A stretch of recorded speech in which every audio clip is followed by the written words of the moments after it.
ನಮಸ್ತೆ, welcome back to my channel. ಇವತ್ತು ನೋಡಿ ಅವರೆಕಾಳಿನ ವಡೆ ತೋರಿಸ್ತಾ ಇದ್ದೀನಿ. ಈಗ ಅವರೆಕಾಯಿ ಸೀಸನ್ ಆಗಿರೋದ್ರಿಂದ ಈ ಥರ ವಡೆ ಮಾಡ್ಕೊಂಡು ತಿನ್ಬೋದು. ಟೇಸ್ಟ್ ಅಂತೂ ತುಂಬ ಚೆನ್ನಾಗಿರುತ್ತೆ. ಅವರೆಕಾಳಲ್ಲಿ ರಿಚ್ಚಾಗಿ ಪ್ರೋಟೀನ್ ಇದೆ.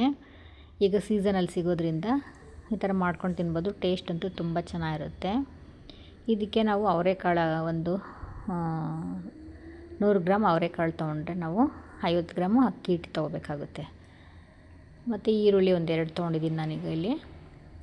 ಆಮೇಲೆ ಕೊತ್ತಂಬರಿ ಸೊಪ್ಪು, ಕರಿಬೇವಿನ ಸೊಪ್ಪು, ಹಸಿಮೆಣಸಿನ್ಕಾಯಿ ಮತ್ತು ಶುಂಠಿ, ಬೆಳ್ಳುಳ್ಳಿ, ಟೇಸ್ಟ್ಗೆ ಎಷ್ಟು ಬೇಕೋ ಅಷ್ಟು ಉಪ್ಪು ಬೇಕಾಗುತ್ತೆ.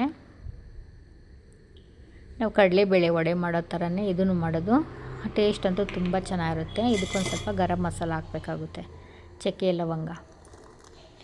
ಮತ್ತು ಅವರೆಕಾಳನ್ನ ನಾವು ಈ ಥರ ರುಬ್ಕೋಬೇಕಾಗುತ್ತೆ. ರುಬ್ಬೋವಾಗೇ ನಾವು ಶುಂಠಿ, ಬೆಳ್ಳುಳ್ಳಿ, ಹಸಿಮೆಣಸಿನ್ಕಾಯಿ ಎಲ್ಲ ಹಾಕಿ ರುಬ್ಕೋಬೇಕಾಗುತ್ತೆ. ಟೇಸ್ಟ್ ಅಂತೂ ತುಂಬ ಚೆನ್ನಾಗಿರುತ್ತೆ. ಈಗ ಸೀಸನಲ್ಲಿ ಸಿಗೋದ್ರಿಂದ ಅವರೆಕಾಳು ಈ ಥರ ಮಾಡ್ಕೊಂಡು ತಿನ್ಬೋದು. ಅವರೆಕಾಳನ್ನ ಈ ಎಲ್ಲ ಗ್ರೈಂಡ್ ಮಾಡಿಕೊಂಡು ಒಂದು ಪ್ಲೇಟ್ಗೆ ಹಾಕ್ಕೊತಾ ಇದ್ದೀನಿ. ಈಗ ನೀರು ಏನು ಹಾಕ್ಬಾರ್ದು, ಹಂಗೆ ಗ್ರೈಂಡ್ ಮಾಡ್ಕೋಬೇಕಾಗುತ್ತೆ. ಏಕೆಂದರೆ ನಾವು ವಡೆ ತಟ್ಟಾಕಬೇಕಾಗಿರೋದ್ರಿಂದ ನೀರೇನು ಹಾಕ್ಬಾರ್ದು, ಹಂಗೆ ಗ್ರೈಂಡ್ ಮಾಡಿಕೊಂಡು ಇದಕ್ಕೆಲ್ಲ ಮಿಕ್ಸ್ ಮಾಡ್ಕೋಬೇಕು. ನಾವು ಕಟ್ ಮಾಡಿ ಇಟ್ಕೊಂಡಿರೋಂಥ ಈರುಳ್ಳಿ, ಅಕ್ಕಿ ಹಿಟ್ಟು, ಕರಿಬೇವಿನ ಸೊಪ್ಪು, ಕೊತ್ತಂಬರಿ ಸೊಪ್ಪು, ಟೇಸ್ಟ್ಗೆ ಎಷ್ಟು ಬೇಕೋ ಅಷ್ಟು ಸಾಲ್ಟ್ ಹಾಕ್ಕೋಬೇಕಾಗುತ್ತೆ. ಇಲ್ಲಿ ನಾನು ಗರಂ ಮಸಾಲ ಹಾಕಿದ್ದೀನಿ, ಚಕ್ಕೆ ಲವಂಗ ಹಾಕಿಲ್ಲ, ಗರಂ ಮಸಾಲ ಹಾಕ್ತಾಯಿದ್ದೀನಿ. ಈಸಿಯಾಗಿ ಮಾಡ್ಕೊಬೋದು. ಟೇಸ್ಟ್ ಅಂತೂ ತುಂಬ ಚೆನ್ನಾಗಿರುತ್ತೆ. ಒಂದು ಸತಿ ನೀವು ಟ್ರೈ ಮಾಡಿ.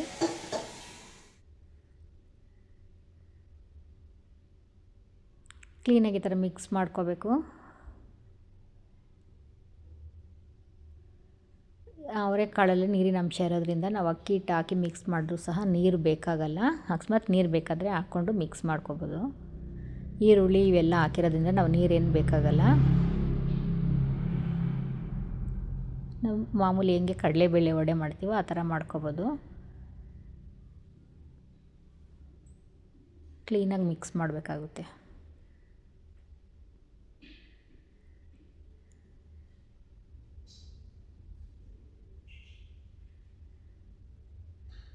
ಕ್ಲೀನಾಗಿ ಎಲ್ಲ ಮಿಕ್ಸ್ ಮಾಡಿ ಎಲ್ಲ ಉಂಡೆಗಳು ಮಾಡಿ ಇಟ್ಕೊಂಡ್ಬಿಟ್ಟು ಎಣ್ಣೆ ಕಾಯಕ್ಕೆ ಇಟ್ಬಿಟ್ಟು ಇವೆಲ್ಲ ಬರಬಾರ್ದು, ಕರೆದ್ರೆ ರೆಡಿ ಆಗುತ್ತೆ ಅವರೆಕಾಳಿನ ವಡೆ.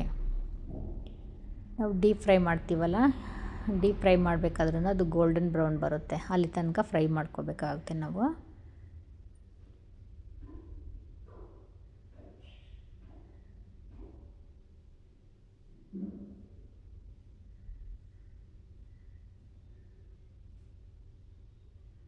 ಎಣ್ಣೆ ಕಾದ್ಮೇಲೆ ವಡೆ ತಟ್ಬಿಟ್ಟು ಹಾಕಬೇಕು. ಎರಡೂ ಸೈಡ್ ಕ್ಲೀನಾಗಿ ಬೇಯಿಸ್ಕೊಂಡ್ರೆ ಅವರೆಕಾಳಿನ ವಡೆ ರೆಡಿ ಆಗುತ್ತೆ. ತುಂಬ ಟೇಸ್ಟಿಯಾಗಿರುತ್ತೆ. ಒಂದು ಸತಿ ಟ್ರೈ ಮಾಡಿ. ನಿಮಗೂ ಇಷ್ಟ ಆದರೆ ಲೈಕ್ ಮಾಡಿ, ಶೇರ್ ಮಾಡಿ. ಹೊಸಬರಾದರೆ ಸಬ್ಸ್ಕ್ರೈಬ್ ಮಾಡೋದು ಮರಿಬೇಡಿ.